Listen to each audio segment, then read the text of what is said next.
It's been a hot and beautiful day, and now we're down at the river swimming this evening. Earlier today, through a series of kind of messy goat events, I realized what is my probably top regret, top mistake in homesteading business. I'm gonna share that with you later in this video.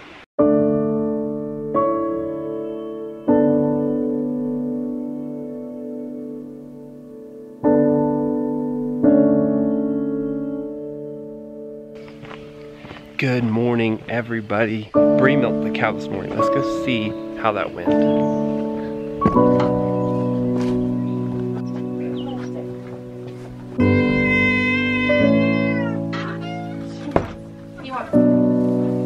Good morning. How's it going?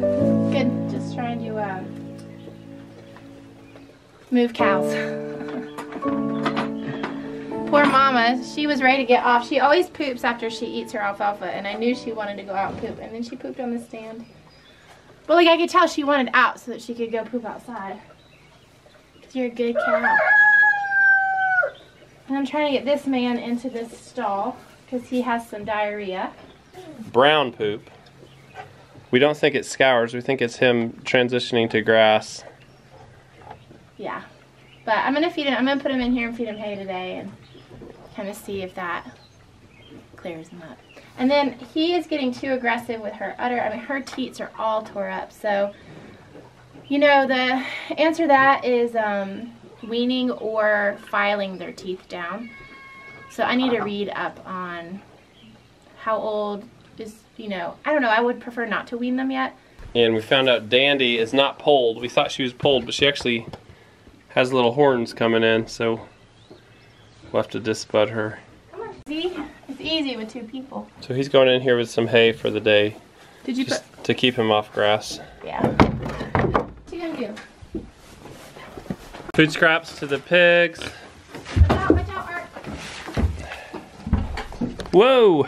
Trying to back a cow into me, huh? She had been working on that since before you started your thing. The pigs are here eating the food scraps. Not interested in that dry food. Fighting over the food scraps.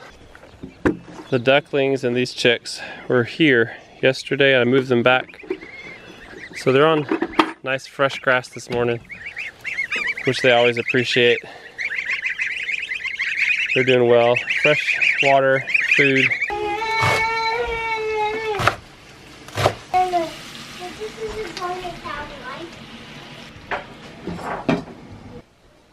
I'm filtering the milk I got from the cow. I only got about a gallon because her teats were so cut up in the back from the calves nursing. So I need to work on getting her teats healed up. And I just didn't want to get any, I just didn't want to get anything in the milk. Because there was like, they were really scabby and stuff. So anyway, we'll get that cleared up and then I'll be able to milk the back quarters too.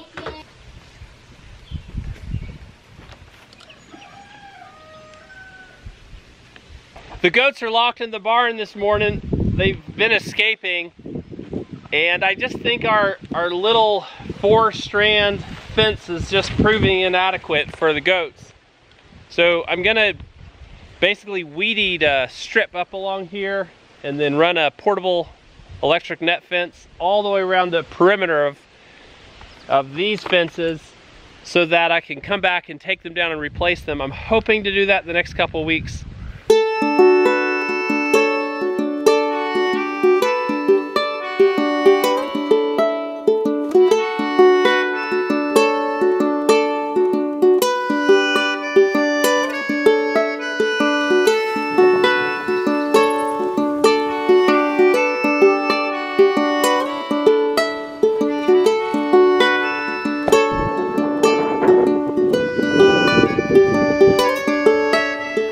So let me tell you what's been happening. The past couple times we've let the goats out of the barn, they go out and within a minute they walk under the fence. They go through the fence, whether it's on or off.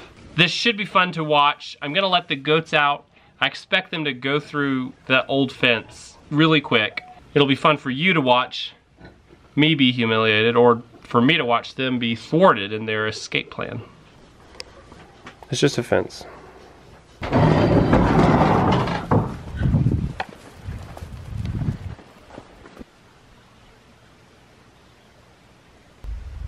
It looks like they're going to behave on camera, which is fine with me. They're going back to the back pasture.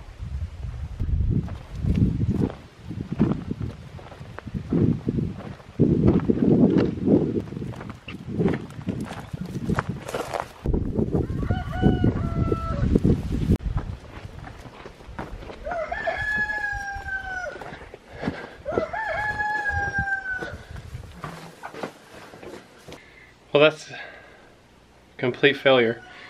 The goats just jumped over the fence, so I ran up into the neighbor's pasture. I went up to herd them back, and the adults ran all the way back to the barn and left all the babies up there. And May and Polly were like stuck in the briars, so way to go, mama goats. That's frustrating to me. So then I had to go back up and get May and Polly and bring them down. So the goats are locked in the barn again. I think it may be time for some woven wire fences. We've been talking about fencing the whole back pasture. I kind of even hate to film this stuff, but this is, I mean, this is real life. And if there was one mistake in homesteading stuff that I could undo or take back, it would be ever letting my fences be undercharged. Ever letting my fences be undercharged so the goats don't respect them. That would be it, number one.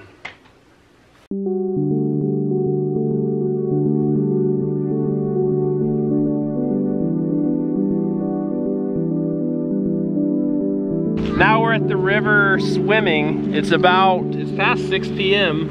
and the crowds have thinned out. We're the only ones here at this beautiful mountain pool. This is just such a pretty spot. It's about 8 to 10 feet deep at the deepest spot out there. There's foot-long trout swimming around us, and the water is just really clear and clean. So it's a beautiful spot to be swimming, and there's a nice beach too for those who've gotten cold. Bria's meeting an old friend, so we're down here chilling out, and we'll go home in just a little bit. It's been a beautiful day, nice and hot, and this is a great, refreshing break from the heat. You gonna do it? Okay, ready? Yeah!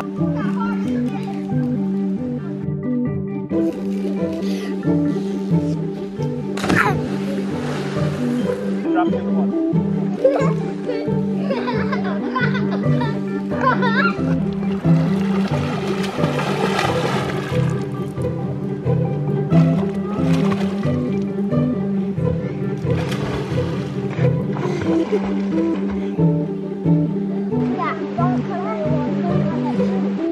All right, everybody, time to go. You're not done yet? It's time to go home, buddy. It's almost 7 o'clock. This used to be bedtime in the wintertime. Well, folks, thanks for joining us. It's been another great day on the homestead, and we'll see you really soon in another video, probably tomorrow. Bye-bye.